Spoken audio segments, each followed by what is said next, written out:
Welcome, traveler. Come closer and sit by the scroll.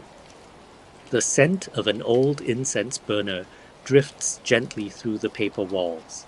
Outside, falling rain taps lightly on the roof. Long ago, wandering monks passed through these hills, carrying stillness with every step. This isn't just decoration.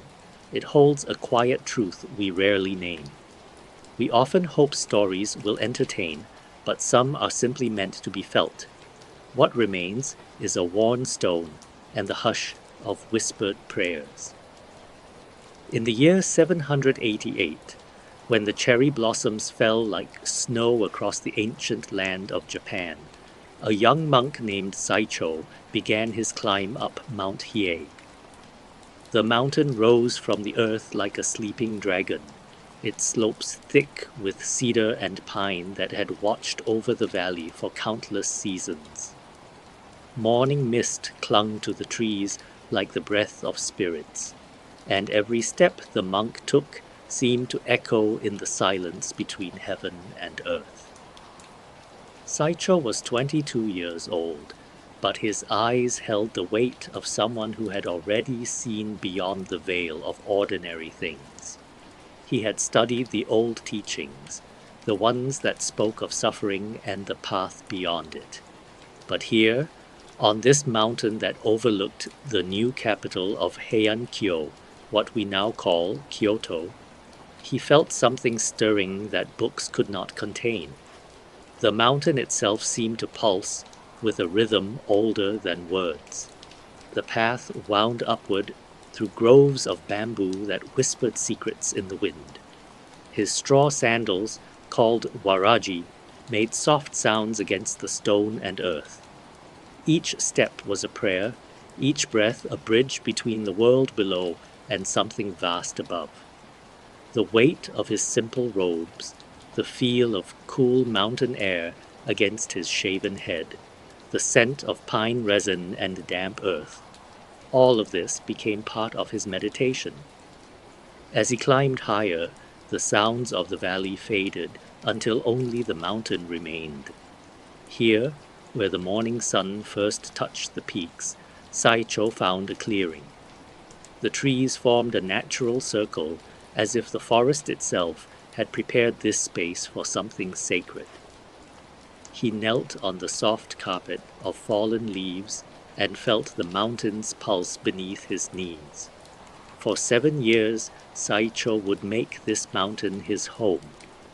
He built a small hut with his own hands, learning to read the seasons in the way frost formed on his roof, in the changing songs of birds, in the particular quality of light that filtered through the canopy. He studied not just the scrolls he had brought, but the deeper text, written in stone and sky, and the endless turning of days.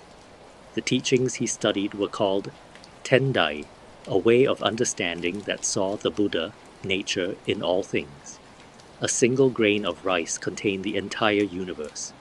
A drop of morning dew held all the wisdom of the ages. On this mountain, surrounded by the breathing forest, such ideas did not seem like philosophy. They felt as real as the bark beneath his fingers, as true as the way shadows moved across the valley floor. In the year 805, after years of preparation, Saicho would journey to China to study with the great masters there. But the seed of what would become Enryakuji Temple, the seed of practices that would push human endurance beyond all limits, was planted here in these early morning climbs, in the simple act of a young monk learning to listen to a mountain's ancient song. What does it mean, we might wonder, to found a tradition on such extremes? To create a path where monks would later walk for 1,000 days, carrying rope and blade, prepared to die rather than fail? Perhaps Saicho understood something we have forgotten, that the mountain demands everything, and only in giving everything do we discover what we truly are. The white robes of the walking dead. The morning mist had not yet lifted from Mount Hiei when the ceremony began. In the cool darkness before dawn, when the mountain held its breath between night and day, a monk knelt in the temple courtyard. His head was freshly shaven, gleaming like polished stone in the flickering light of oil lamps. Before him lay folded robes of pure white, the color of death, the color of endings. These were not the familiar brown or gray robes of daily temple life. White robes were what the dead wore while they were prepared for their final journey beyond this world. To put them on while still breathing was to step into the space between life and death, to become something that belonged fully to neither realm. The monk's hands trembled slightly as he lifted the white cloth, not from fear, but from the weight of understanding. Once these robes touched his skin, he would no longer be fully alive in the way other men understood life. He would become Gyoja, a walking practitioner, someone who had chosen to die before dying, to dissolve his ordinary self in the crucible of endless walking. The white cotton felt cool against his skin, smooth as water, light as air. Yet, as he tied the simple cord around his waist, it seemed to carry the weight of stones. This was the uniform of those who walked the Kaihogyo, the 1,000-day pilgrimage that would consume the next 7 years of his existence. Some who put on these robes would never take them off. They would die on the mountain paths, their bones becoming part of the sacred geography they had tried to master. In the pre-dawn darkness, other monks gathered to witness this transformation. Their faces were solemn as temple stones, understanding that they were watching a kind of funeral. The man they had known, who laughed at shared meals, who struggled with morning prayers, who had a particular way of sweeping leaves, that man was stepping out of the world. What would emerge from the 1,000 days of walking would be something else entirely. The white robes served as a constant reminder. Every morning when the monk dressed, every evening when he folded them carefully away, he touched the edge of his own mortality. The cloth would yellow with sweat and weather, would tear on thorns and stones, would absorb the mountain's rain and the walker's tears. By the journey's end, if there was an end, these death robes would tell the story of transformation written in every thread.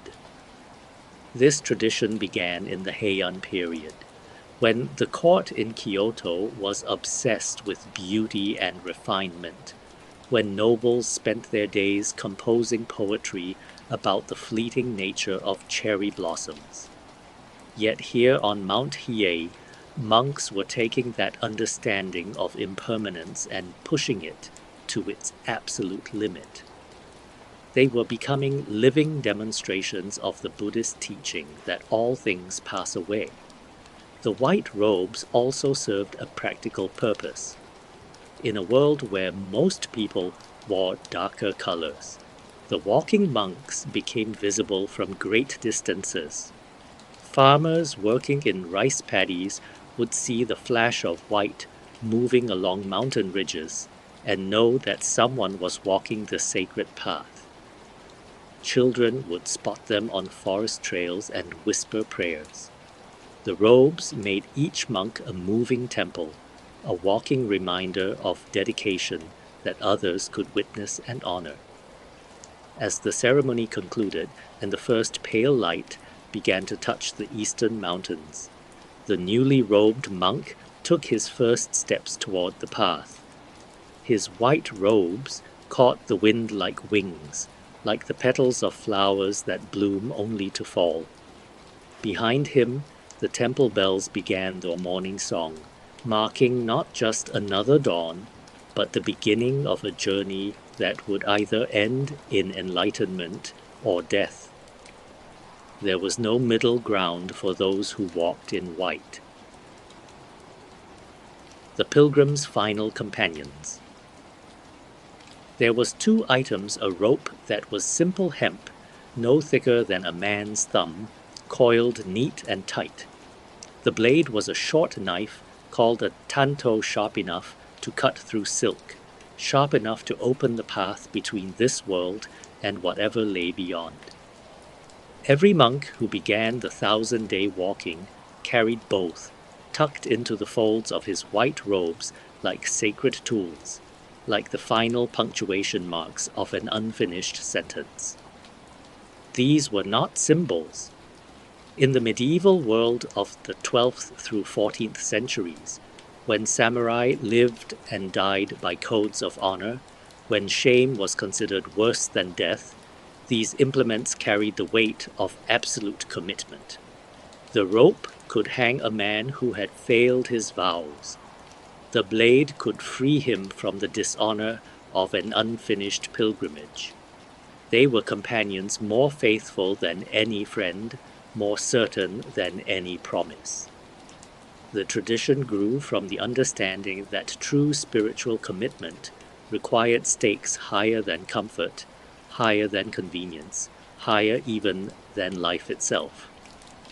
To walk the Kaihogyu, the 1,000-day circuit around Mount Hiei, was to enter a covenant not just with the Buddha, but with death itself. The rope and blade ensured that this covenant would be honored one way or another. Imagine the weight of waking each dawn, knowing that failure meant more than simply stopping. It meant choosing between the shame of abandoning sacred vows and the finality of self-imposed justice. Yet those who carried these tools spoke of them not with fear, but with a strange kind of comfort.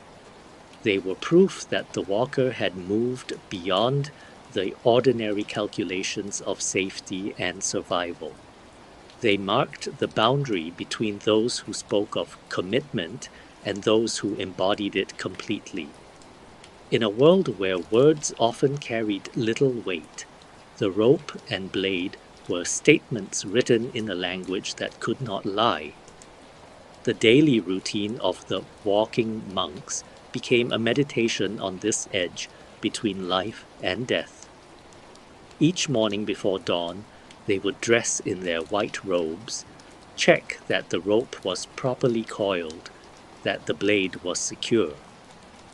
These small rituals were not morbid preparations, but reminders of the seriousness of their undertaking. Every step on the mountain path was taken with the knowledge that it might be among the last.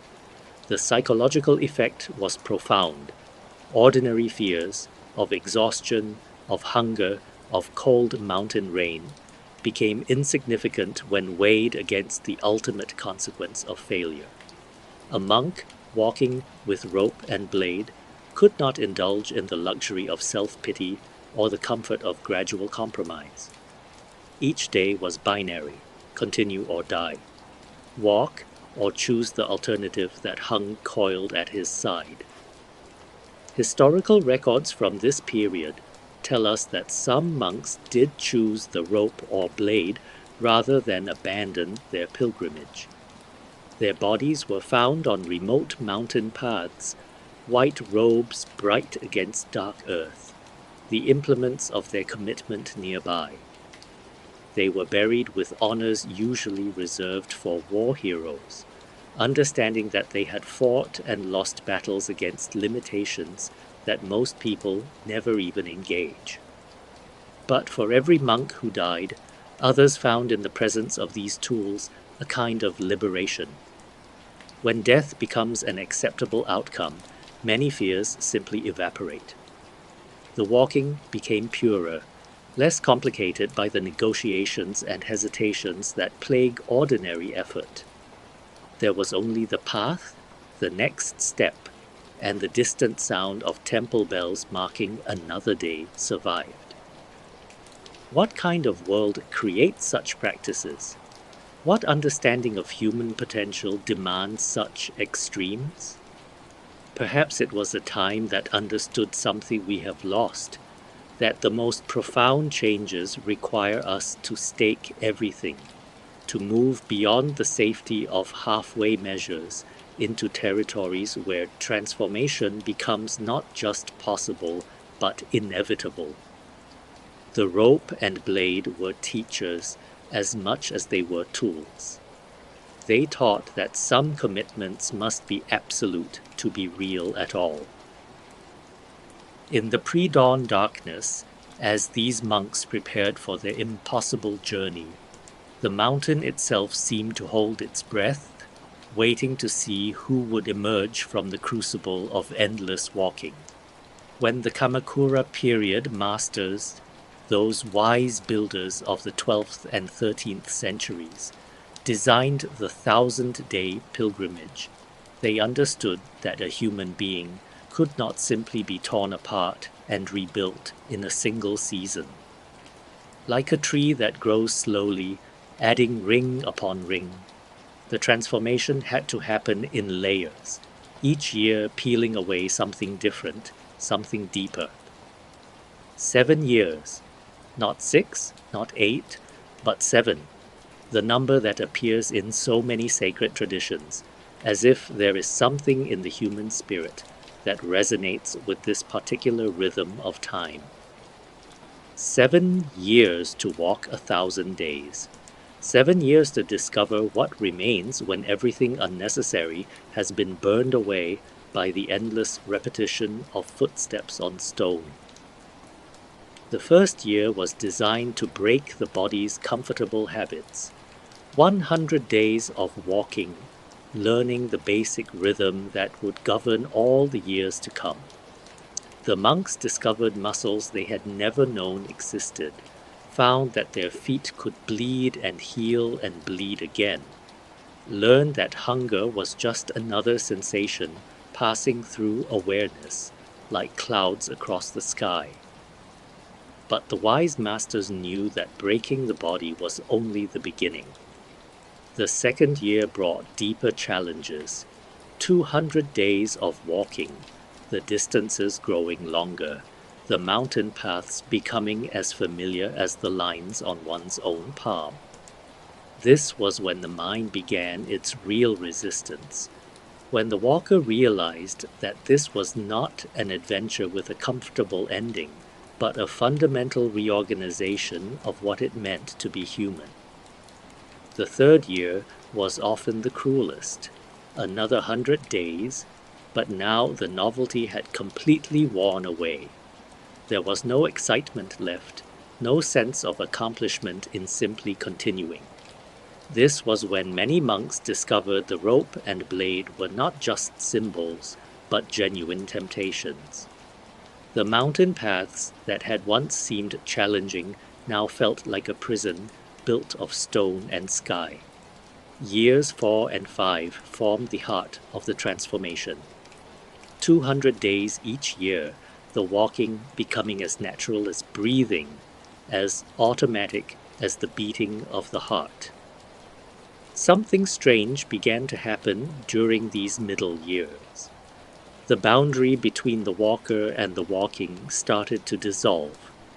Monks reported that they no longer felt like someone who was walking, but like walking itself, like a function of the mountain rather than a separate being moving across it. The 6th year brought its own test, another 200 days, but now with the knowledge that the end was approaching. Some monks found this hope dangerous, a temptation to rush or to hold back, to protect what they had built rather than surrender it completely. The wise masters understood that knowing the end was near could be as challenging as the endless middle had been.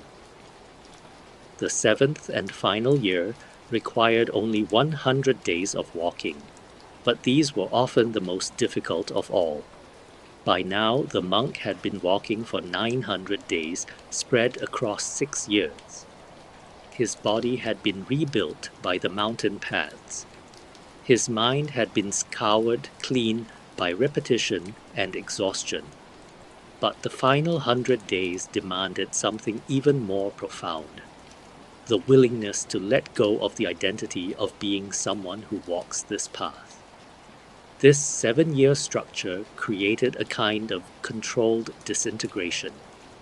Each year stripped away a different layer of what the monk had believed himself to be.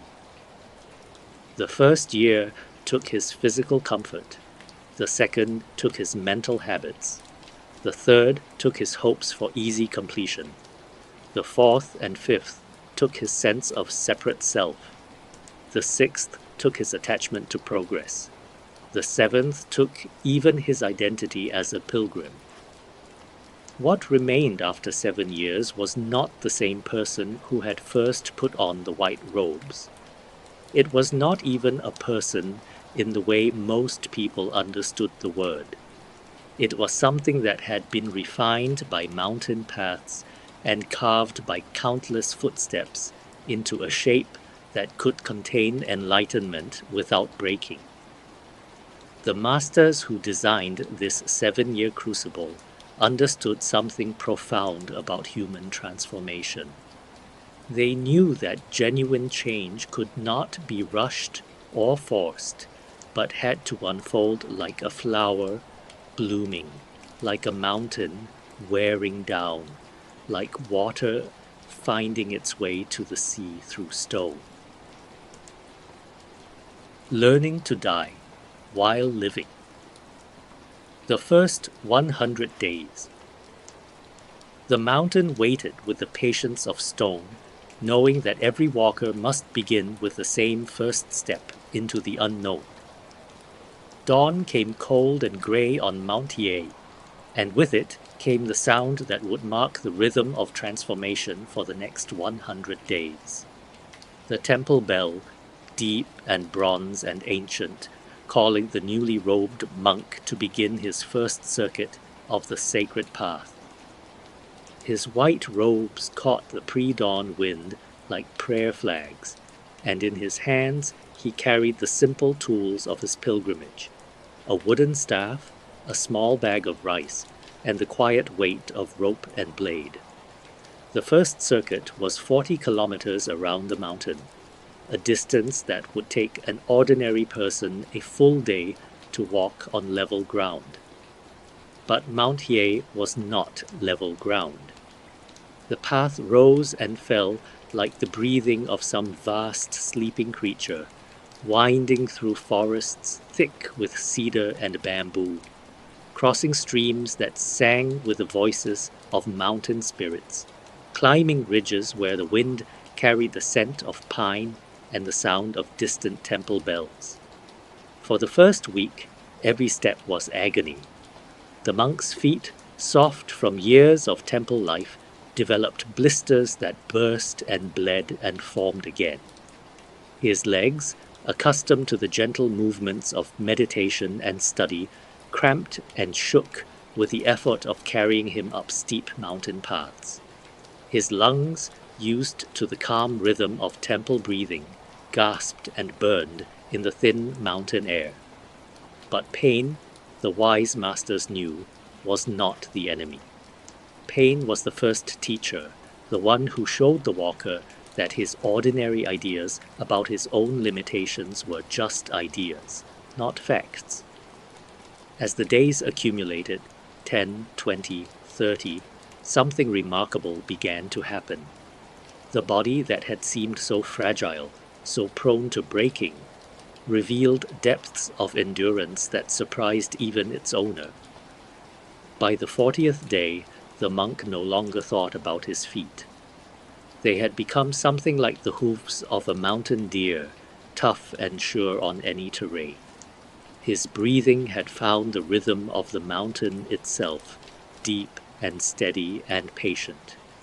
His legs had learned to carry him up slopes that had once seemed impossible, down paths where a single misstep could mean a fatal fall into the valleys below. But the first year was not really about the body. The body was just the obvious battlefield, the place where the deeper transformation announced itself in language everyone could understand. The real work was happening in the spaces between thoughts, in the long hours when there was nothing to do but walk and let the mountain silence work its slow magic on the chattering mind. Walking meditation was different from the sitting meditation the monk had practiced in the temple. In sitting meditation, the mind could find places to hide, could create elaborate fantasies and philosophical constructions to avoid the simple reality of being present. But walking meditation was relentless. The path demanded constant attention. The placement of each foot, the balance of the body, the awareness of weather and terrain. All of this required a presence that left no room for mental escape.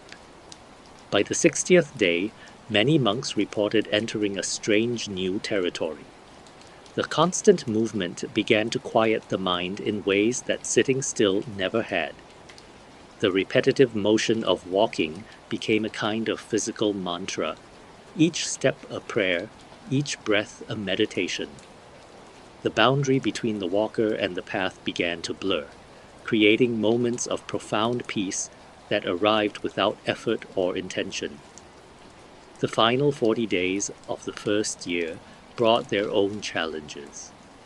The initial excitement of beginning the pilgrimage had long since faded. The novelty of walking the mountain paths had worn away. What remained was the pure test of commitment, the willingness to continue when there was no external reward, no sense of progress, nothing but the next step and the next step and the next step stretching into an uncertain future. This was when many monks first understood why they carried the rope and blade. Not because they wanted to die, but because only the presence of that ultimate option could burn away the negotiations and compromises that weakened resolve. When stopping was not really an option, walking became not just possible, but inevitable. The 100th day arrived with the same grey dawn and bronze bell that had marked the first. But the monk who completed that circuit was already fundamentally different from the one who had begun. Yet this was only the beginning. The first year had taught him to die to his ordinary understanding of what his body could do, what his mind could endure, what his spirit could contain. But there were 6 more years ahead, 6 more layers of self to be stripped away by the patient alchemy of endless walking. When the body becomes a ghost. The 4th year. 3 years had passed like seasons of stone, wearing away everything that was not essential, and now the walker stood at the threshold of a deeper mystery. By the 4th year, something extraordinary had happened to the walker's body. What had once been solid flesh, demanding food and rest and comfort, had become something else, lighter, more transparent, as if the mountain paths had worn away not just calluses and muscle, but the very density of physical existence itself. Monks from this period wrote of feeling like they were made of morning mist, present but not quite substantial, walking between the world of solid things and some other realm entirely. The 4th year demanded 200 days of walking, twice the commitment of the first year, but spread across 12 months like seeds planted in the soil of accumulated endurance.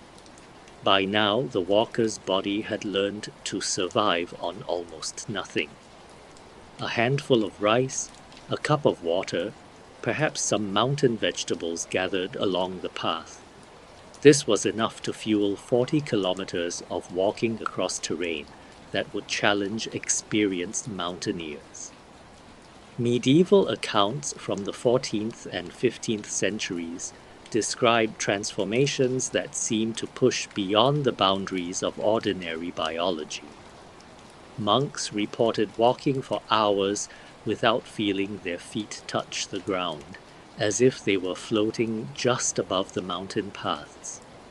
Their bodies cast shadows so faint that other pilgrims sometimes questioned whether they had seen anyone at all. Temple records speak of walkers who had become so light that strong winds on exposed ridges could lift them from their feet. But this was not a weakening. It was a different kind of strength entirely.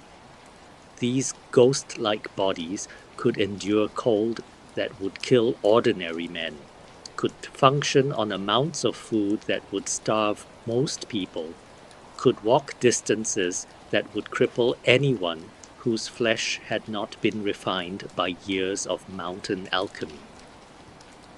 The body had learned to draw energy from sources that medical knowledge could not explain, from the rhythm of walking itself, from the mountain air, from some deep well of spiritual fuel that opened only to those who had surrendered everything ordinary. The walking itself had evolved by the 4th year into something that was no longer quite walking. The feet moved, the body covered distance, but the consciousness of the walker seemed to hover somewhere above and around the physical form, experiencing the pilgrimage from a perspective that included but transcended the ordinary boundaries of individual existence. Monks wrote of watching themselves walk as if from a great height, seeing their white-robed forms moving across the mountain landscape like distant figures in a painted scroll. This transformation brought its own challenges. The walker had to learn to inhabit a body that no longer felt entirely his own, to navigate the world through senses that had become almost supernatural in their sensitivity. The sound of a single leaf falling could be heard from hundreds of meters away. The scent of approaching weather could be detected hours before the first clouds appeared. The movement of wild animals in distant forests registered as clearly as if they were walking beside the path. Some monks found this heightened sensitivity overwhelming. The world became too vivid, too immediate, filled with information that their previous understanding of consciousness had no way to process. This was when the 4th year claimed some of its casualties, not from physical exhaustion, but from a kind of spiritual overwhelm, an inability to contain the expanded awareness that the walking had created. But for those who learned to navigate this new territory, the 4th year opened doorways that had previously been invisible. The 270 shrines that marked the pilgrimage route began to reveal layers of meaning that could only be perceived by consciousness that had been refined to this degree of transparency. Each shrine became not just a marker on the physical path, but a gateway into deeper understanding of the sacred geography that the walking was designed to unveil. The relationship between the walker and the mountain itself changed during the 4th year. What had once been a challenging terrain to be conquered or endured became a living presence, a teacher whose lessons were written in stone and tree, and the particular quality of light that moved across the ridges at different hours. The mountain began to feel like an extension of the walker's own body, or perhaps the walker had become an extension of the mountain. The boundary was no longer clear. By the end of the 4th year, after 800 days of walking spread across 4 years of seasons, the monk who continued on the path was no longer recognizable as the person who had first put on the white robes. His body had become a vessel so refined that it could barely be called physical anymore. His consciousness had expanded to encompass territories that ordinary awareness could not map. Yet 3 more years stretched ahead, 3 more layers of transformation that would take even this ghost-like being and dissolve it further still, until what remained could no longer be called by any name that ordinary language contained. In the 7th and final year, something extraordinary happened to those few monks who had survived the crucible of 6 years walking. The world around them began to dissolve, not in the way of madness or exhaustion, but like morning mist touched by sunlight, slowly, naturally, revealing something that had always been there beneath the surface of ordinary perception. By the late medieval period of the 15th and 16th centuries, the masters had refined the 1,000-day pilgrimage to its most demanding form. The 7th year required 200 days of walking, each covering 48 kilometers, 30 miles, through a circuit that now encompassed sacred sites across the entire region. But distance had become almost irrelevant. The monks who reached this stage moved through landscapes that seemed to respond to their presence, paths that unfolded before them like scrolls written in starlight. The walker's body had become something beyond ordinary flesh. 6 years of walking had worn away everything unnecessary, leaving a frame so light it seemed made of bamboo and silk rather than bone and muscle. His white robes hung on him like morning mist clings to mountain peaks, present but somehow translucent, part of the landscape rather than separate from it.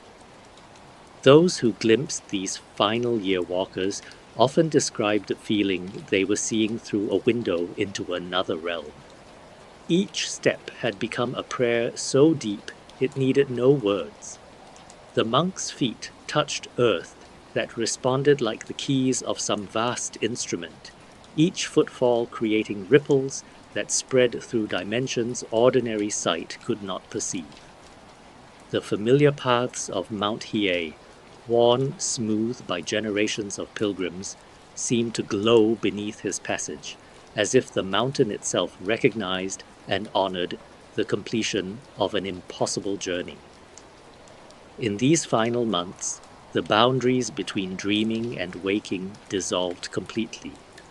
The monk would walk through forests that shifted and breathed around him, past streams that sang in voices he understood without hearing, under skies that painted themselves in colors that had no names.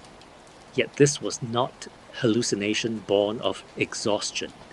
It was clarity born of having walked so far beyond ordinary perception that the hidden nature of reality became visible.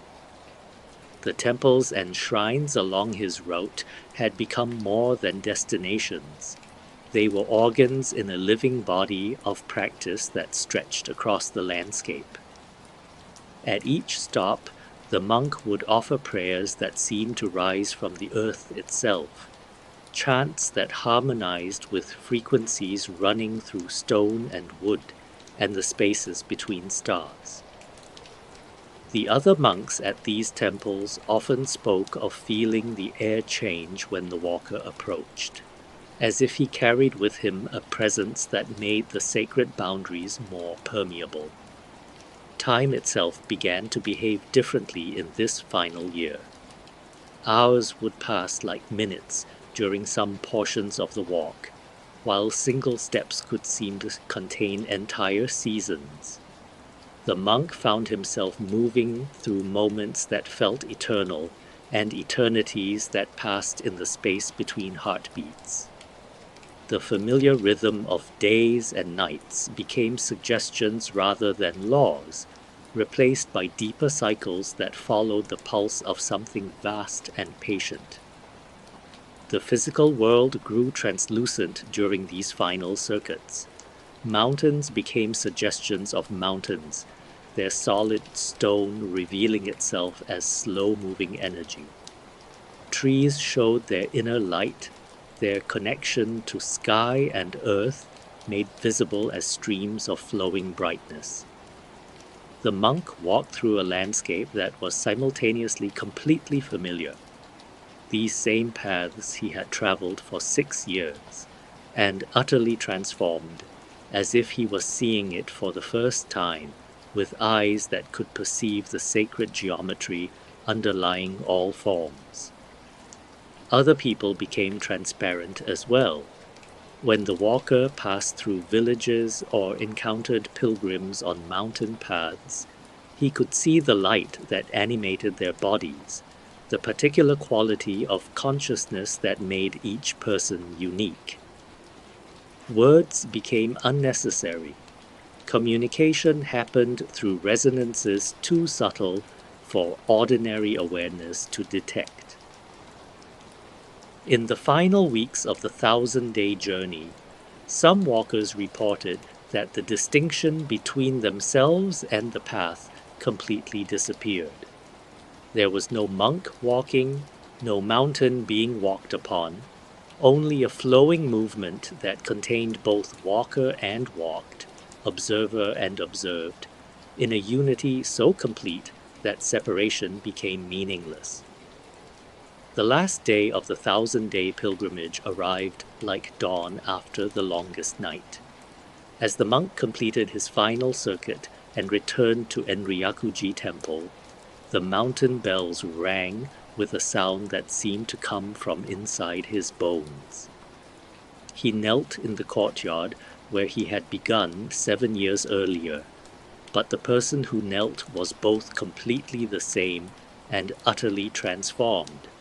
Like water that has traveled through countless streams and returns to its source, carrying the memory of every stone it has touched. What emerged from the 7 years of walking was no longer quite human in the ordinary sense, yet more fully human than most people ever become. They had walked so far beyond the boundaries of normal experience that they returned carrying proof of possibilities most people never imagined.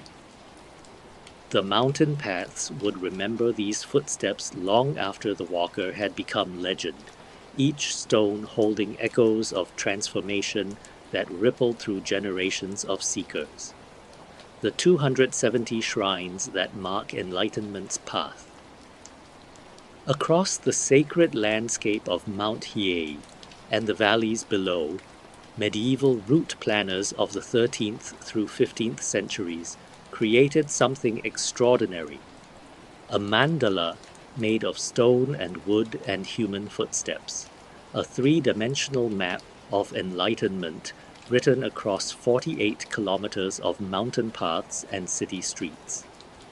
This was the circuit of 270 shrines and temples, each one a note in a vast symphony of spiritual practice, each one a milestone on the journey from ordinary consciousness to something beyond words.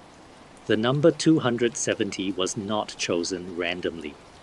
In the sacred mathematics of Buddhism, numbers carry meaning deeper than simple counting. 270 represents the completion of cycles within cycles, the integration of all directions and dimensions, the gathering of scattered awareness into perfect unity. To visit each shrine once was to inscribe this sacred geometry into the walker's body and mind through the simple act of moving through space with reverent attention. The route began before dawn at Enryakuji Temple, where the walker would light incense before the main altar and recite prayers that had been spoken in this place for over 1,000 years. The first shrines lay within the temple complex itself, small buildings tucked between ancient cedars, each one dedicated to different aspects of enlightened wisdom. Here, the walker's feet learned the rhythm that would carry them through the day, the particular cadence of prayer and movement that made each step a meditation. Descending from the mountain, the path wound through forests where smaller shrines appeared like islands of sacred space in an ocean of green. Some were no larger than a single room, others grand enough to house entire communities of monks. Each had its own personality, its own quality of silence, its own way of holding the prayers that had been offered there for centuries. The walker learned to read these subtle differences, to offer each shrine the particular kind of attention it seemed to require. The route expanded beyond Mount Hiei to include temples scattered through Kyoto itself. These urban shrines created a different kind of sacred space, islands of contemplation in the flowing river of commerce and daily life. Here, the white-robed walker would appear like a ghost among merchants setting up their stalls, a reminder that another kind of reality existed alongside the world of buying and selling. Some shrines were famous, their names known throughout Japan, their halls filled with golden Buddhas and elaborate ceremonies. Others were humble places tucked into neighborhoods where ordinary people came to pray for sick children or successful harvests. The walker treated all with equal reverence, understanding that enlightenment could be found as easily in a simple roadside shrine as in the most magnificent temple. The genius of this system lay in its understanding of how consciousness changes through repetition and variation. Each shrine offered something slightly different, a different angle of approach to the same essential truth, a different quality of light, a different way of arranging space to encourage inner stillness. By the end of the 1,000-day journey, the walker had experienced 270,000 different moments of sacred encounter, each one adding another layer to his understanding. The physical arrangement of the shrines created natural rhythms in the walking. The route planners understood that spiritual development needed both intensity and spaciousness, moments of focused devotion and hours of flowing movement. Weather and seasons transformed the circuit throughout the year. Spring cherry blossoms would rain down on certain shrines like snow made of silk, while autumn maples turned others into cathedrals of red and gold. Winter snow would muffle footsteps and make each shrine a warm island of shelter and light. Summer heat would test the walker's endurance while teaching lessons about persistence that no book could contain. The shrines also served as a safety net for the extreme practice. Local monks and caretakers could monitor the walker's condition, offering basic medical attention or simply witnessing his progress. In a practice where monks carried rope and blade as companions, these regular checkpoints provided anchors of human connection that sometimes meant the difference between completion and tragedy.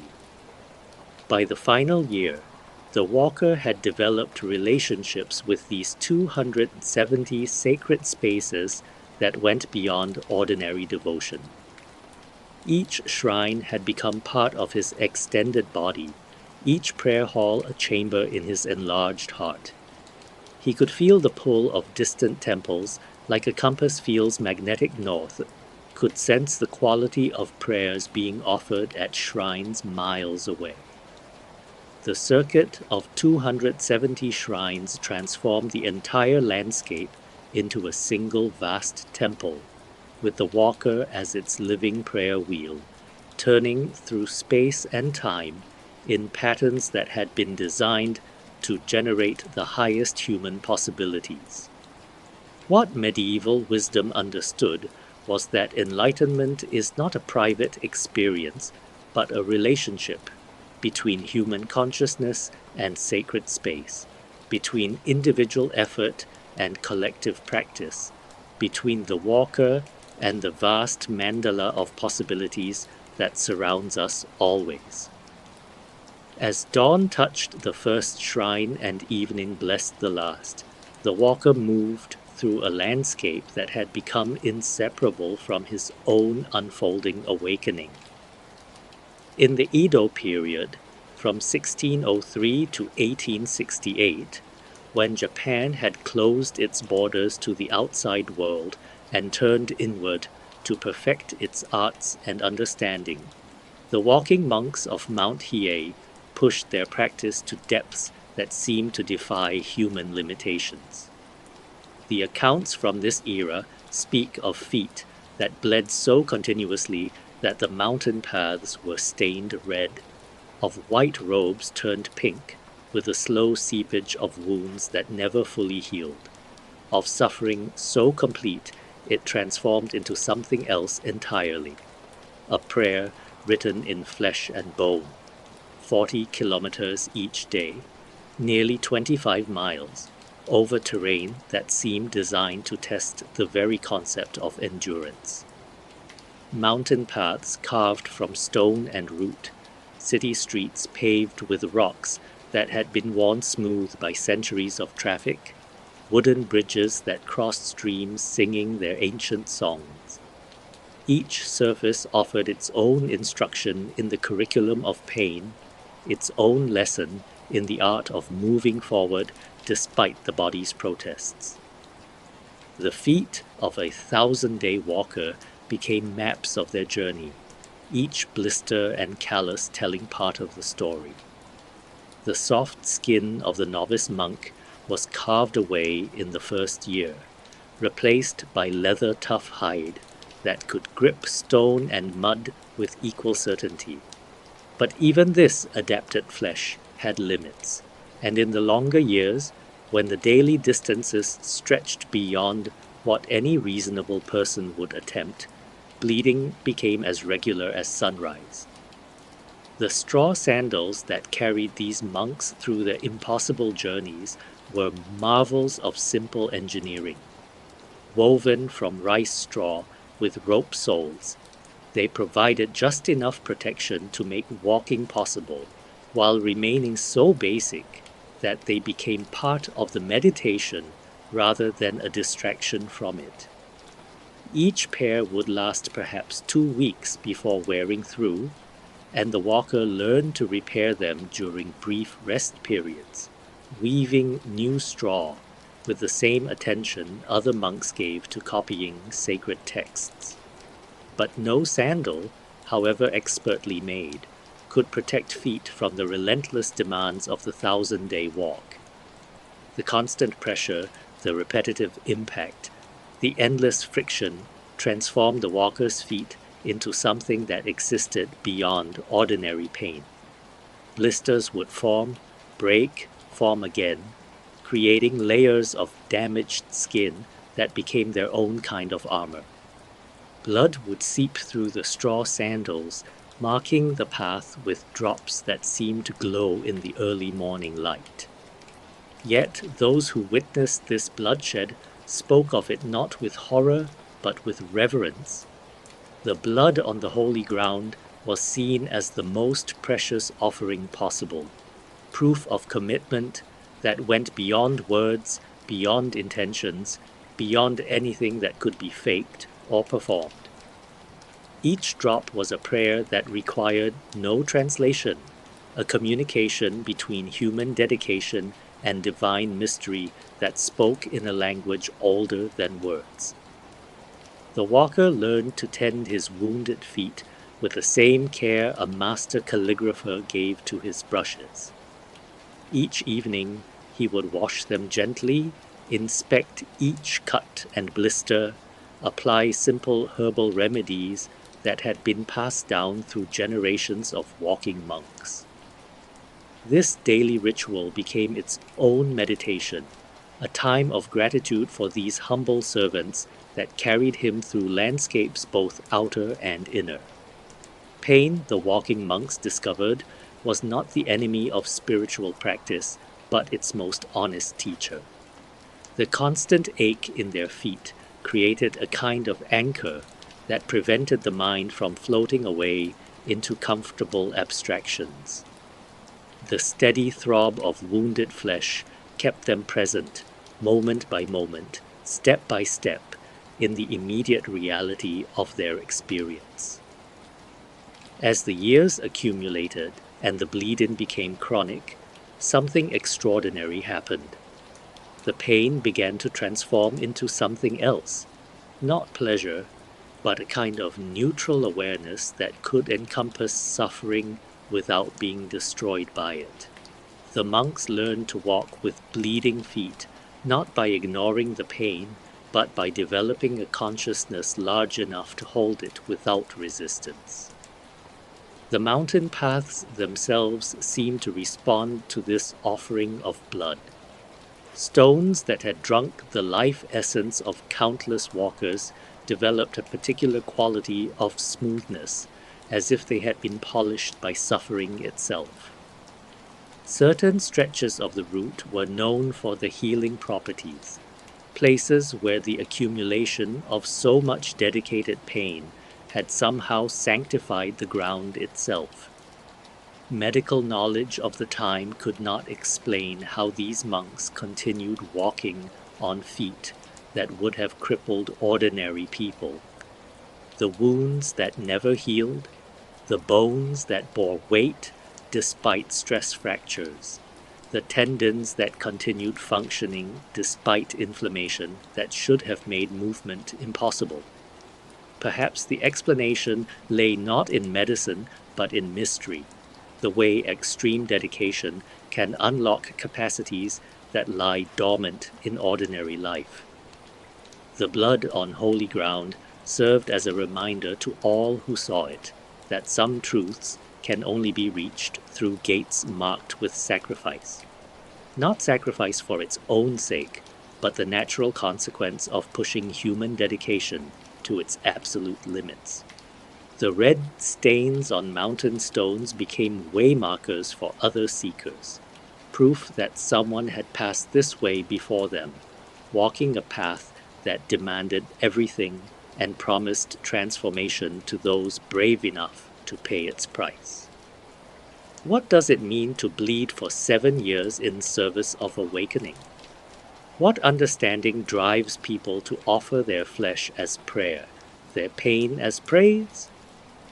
Perhaps the walk-in monks understood something we have forgotten, that the most profound changes require us to stake not just our comfort, but our very bodies, turning our entire existence into an offering placed at the feet of whatever mystery lies at the heart of being.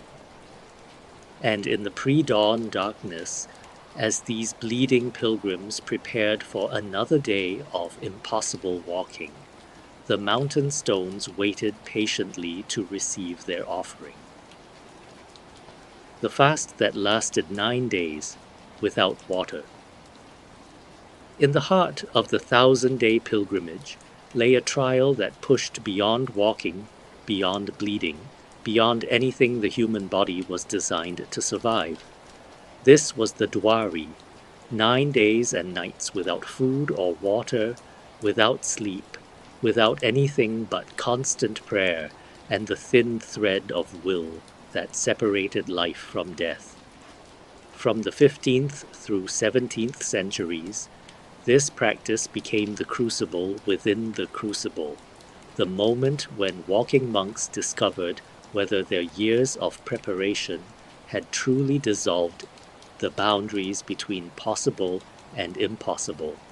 The Dwari took place in a small, windowless chamber deep within Enryakuji Temple, a room so plain it seemed designed to contain nothing but the essential conversation between human consciousness and whatever lay beyond it. The walls were bare wood, worn smooth by the hands of countless monks who had leaned against them during moments when standing became impossible. The floor was simple tatami mats, woven straw rectangles that would absorb the sweat and tears of 9 days that felt like 9 lifetimes. Before entering this chamber, the monk would complete his ritual preparations with the precision of someone arranging their own funeral. He would write final letters to family members he might never see again, update his spiritual testament, ensure that his few possessions were properly distributed. The rope and blade that had accompanied every day of walking were placed in positions of honor, silent witnesses to a commitment that had moved beyond symbolism into absolute reality. The door would close behind him with a sound like the sealing of a tomb. Inside, time began to behave differently, moments stretching like taffy while hours compressed into heartbeats. The monk's only companion was a single candle that marked the passing of days and nights, its flame the sole source of light in a darkness that seemed to extend infinitely in all directions. The first day brought the familiar pangs of hunger and thirst, sensations the monk had learned to navigate during years of sparse eating and minimal rest. His body sent its usual signals requesting food and water, complaints that had become as familiar as the sound of temple bells. These he acknowledged with the same gentle attention he gave to all arising experiences, neither fighting nor indulging, but simply observing. By the second day, the body's protests had grown more insistent. Hunger became a constant gnawing that seemed to come from every cell simultaneously. Thirst transformed from desire into desperate need, the monk's tongue swelling in his mouth like a piece of old leather left in the sun. Yet still he sat in meditation posture, back straight as a mountain pine, breathing with the rhythm he had learned through years of walking practice. The third day marked the beginning of the body's rebellion. Dizziness would arrive in waves, making the simple act of remaining upright feel like climbing a cliff face. Hallucinations began to flicker at the edges of vision, shadows that moved without objects to cast them, sounds that came from empty air. The monk had been prepared for these phenomena, understanding them as the mind's attempt to maintain familiar patterns when deprived of its usual inputs. Days 4 and 5 brought the real test. The body, having exhausted its readily available resources, began to consume itself for fuel. Muscle tissue dissolved to feed the brain. Fat reserves disappeared like snow in summer sun. The monk's face became a mask of sharp angles and deep hollows, his eyes sinking into caverns that seemed to hold depths beyond measure. Yet still he continued the endless cycle of prayer, his voice barely a whisper, but his commitment absolute. By the 6th day, many monks reported entering states of consciousness that had no names in ordinary language. The boundaries between self and surroundings became fluid, permeable. The small chamber seemed to expand into vast spaces, then contract until it felt smaller than a coffin. Time lost all meaning. Prayers that felt like they lasted hours were completed in minutes, while single breaths seemed to contain entire seasons.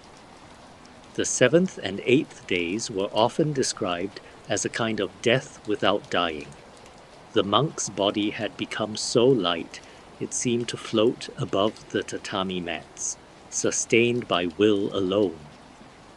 Some reported feeling their consciousness separate from their physical form, observing their suffering body from a perspective that was somehow both intimate and infinitely distant.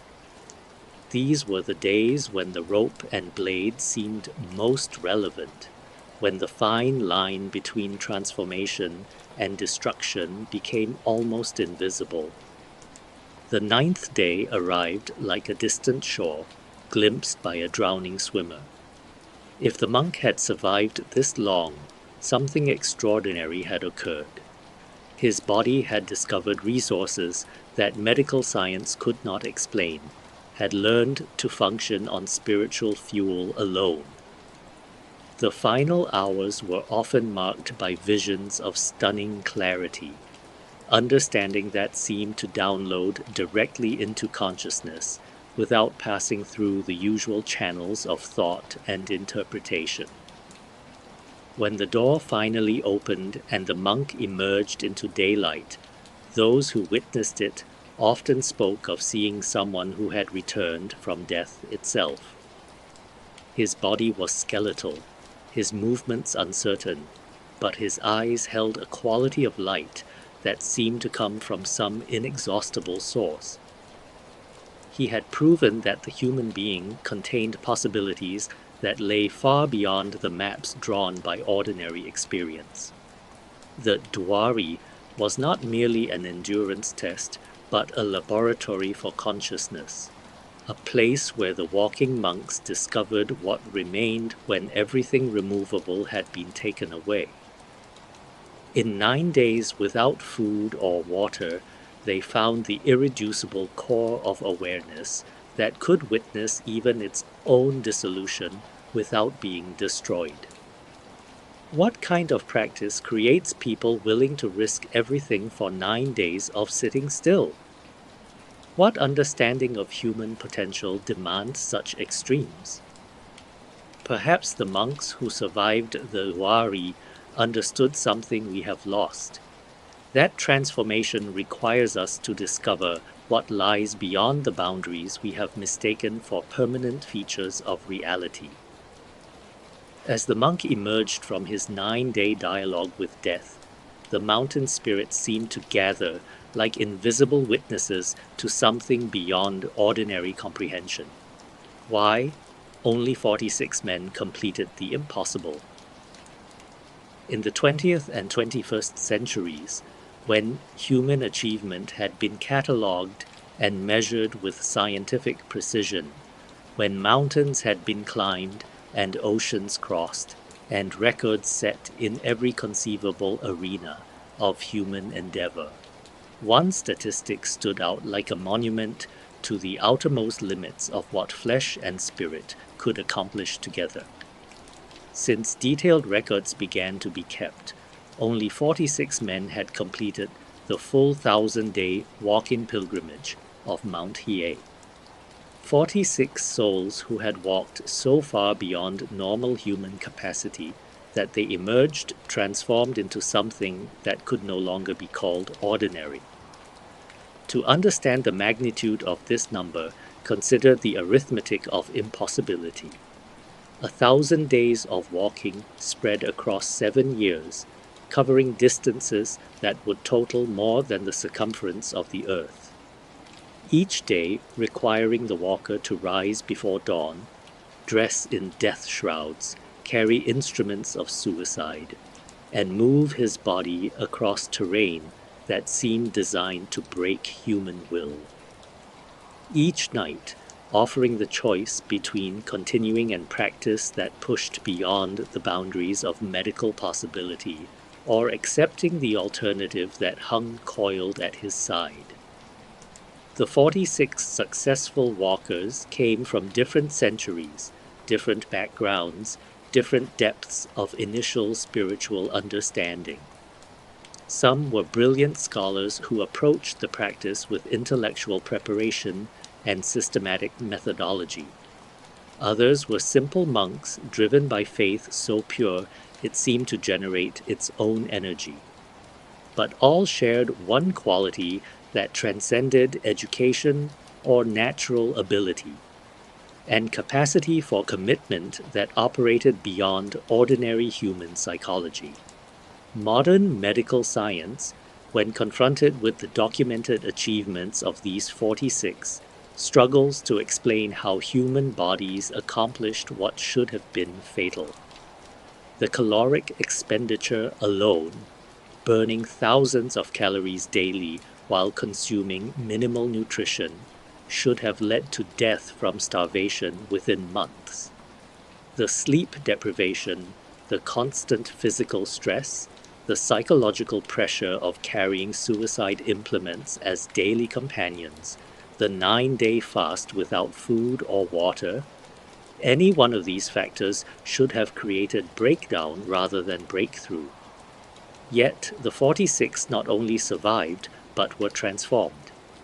Photographs and accounts from the modern era show men whose eyes held depths that seemed to reflect light from some inexhaustible inner source. Their bodies, worn down to essential elements by years of walking, moved with an efficiency that seemed to transcend normal biomechanics. They spoke of experiences that had no adequate vocabulary, states of consciousness that existed beyond the maps drawn by ordinary psychology. The selection process for this achievement was brutal in its honesty. Unlike other extreme practices where partial completion might be considered honorable, the 1,000-day walk accepted only absolute success. There was no bronze medal for finishing most of the journey, no recognition for exceptional effort that fell short of the full commitment. The practice was binary: complete the 1,000 days or choose the rope and blade. This uncompromising standard meant that only those who had moved completely beyond ordinary calculations of possibility could even attempt the final phases. The failure rate tells its own story about human limitations and the price of transcendence. For every monk who completed the 1,000 days, dozens had begun the journey with equal sincerity and preparation. Some stopped early, recognizing that their bodies or minds could not sustain the demands. Others continued further, but eventually reached points where continuation meant death and stopping meant dishonor, moments when the rope and blade fulfilled their intended purpose. But among the 46 successful walkers, something different had occurred. They had discovered resources that lay beyond the reach of ordinary effort, had accessed capacities that seemed to operate outside the normal laws governing flesh and consciousness. Medical examinations of modern completers revealed physiological changes that had no precedent: alterations in brain structure, modifications in metabolic processes, developments in sensory capability that suggested human potential far exceeded conventional understanding. The geographic and temporal distribution of the 46 reveals patterns that point toward mystery rather than explanation. Some eras produced several successful walkers within short periods, as if spiritual conditions were particularly favorable. Other centuries passed without a single completion, suggesting that the practice required alignment of factors that extended beyond individual will into territories that belonged more to grace than achievement.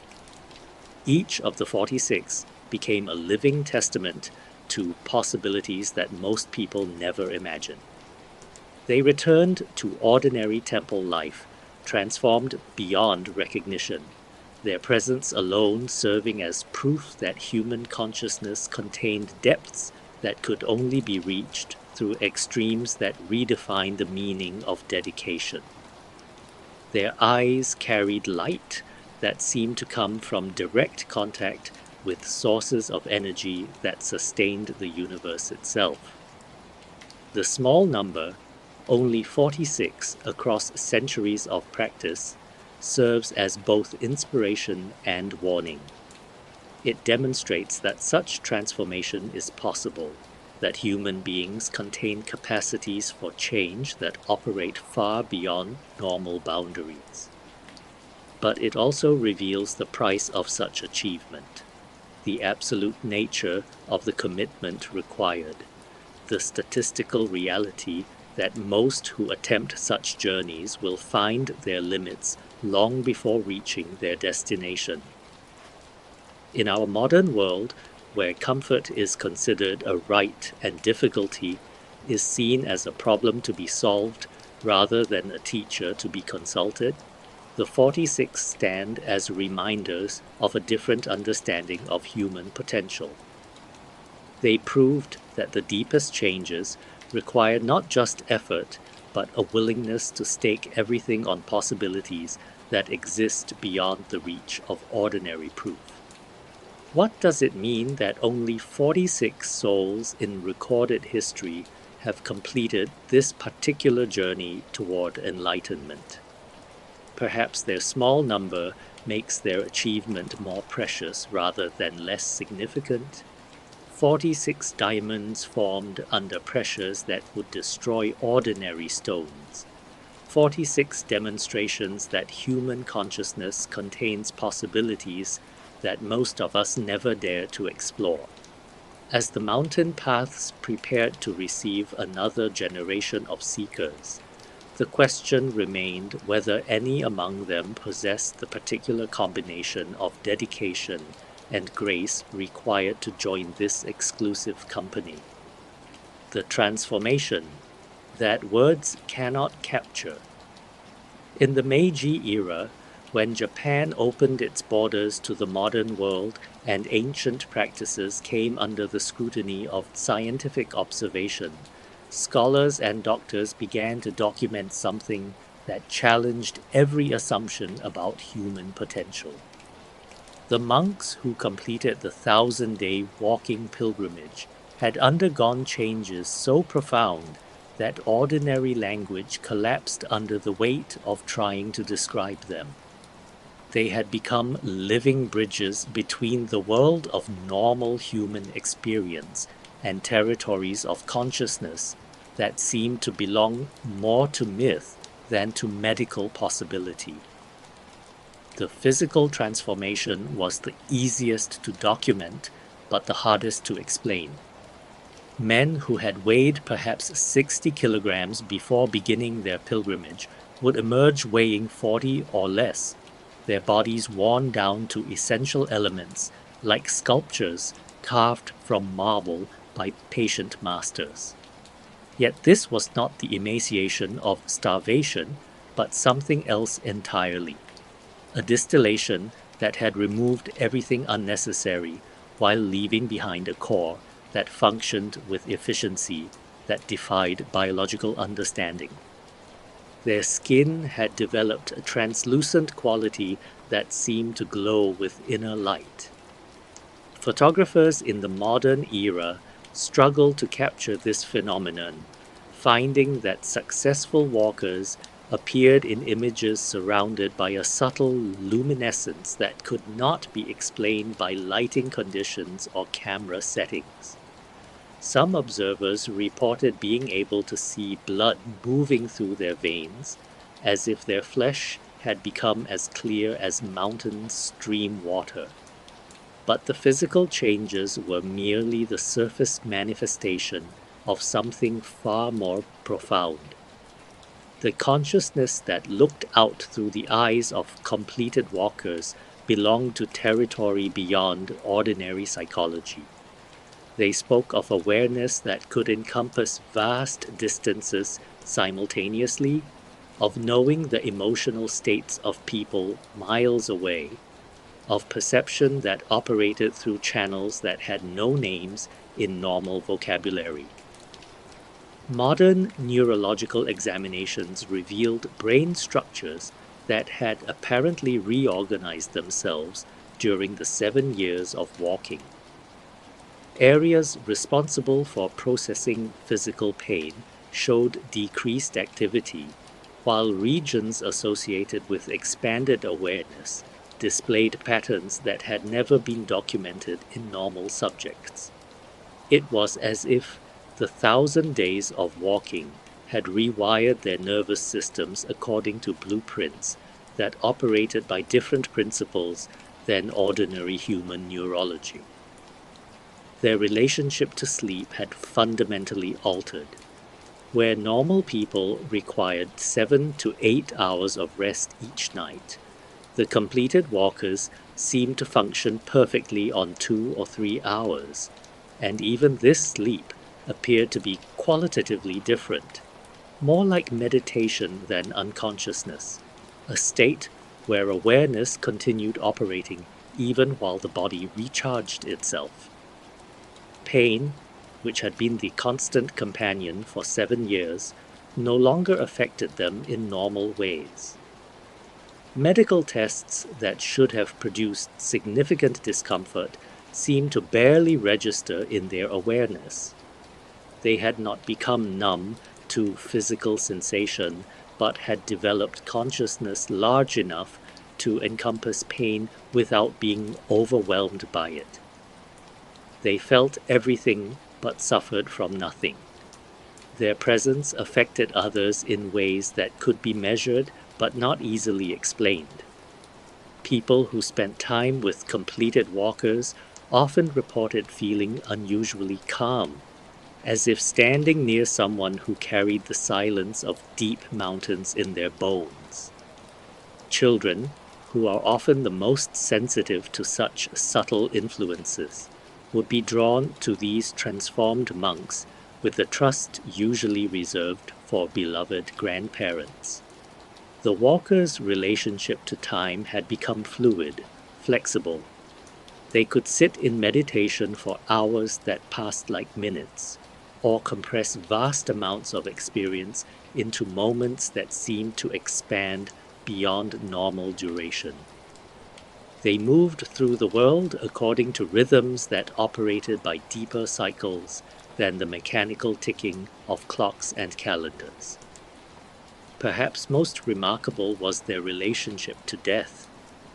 Having carried rope and blade for 7 years, having survived the 9-day fast that pushed them to the very edge of dissolution, they had developed an intimacy with mortality that transformed their entire relationship to existence. Death was no longer a distant threat, but a familiar presence, a teacher they had learned to dance with rather than flee from. They spoke of experiences during the final years of walking that belonged more to mystical literature than to ordinary autobiography, encounters with presences that existed between the visible and invisible worlds, moments when the boundaries between self and landscape completely dissolved. States of consciousness where they seemed to become temporary vessels for awareness that belonged to the mountain itself, to the centuries of practice that had worn these paths smooth, to something vast and patient that used human dedication as a window through which to observe its own nature. The transformation extended beyond individual experience into realms that affected entire communities. The presence of a completed walker in a temple seemed to sanctify the space itself, creating atmospheres where prayer became deeper, meditation more natural, spiritual breakthrough more likely. They had become human bridges between ordinary consciousness and the enlightenment that Buddhist teaching promised was possible. Yet, despite their profound transformation, these men remained utterly humble, often claiming to understand less than they had before beginning their impossible journey. The vastness they had encountered had revealed the limitations of all human knowledge, including their own.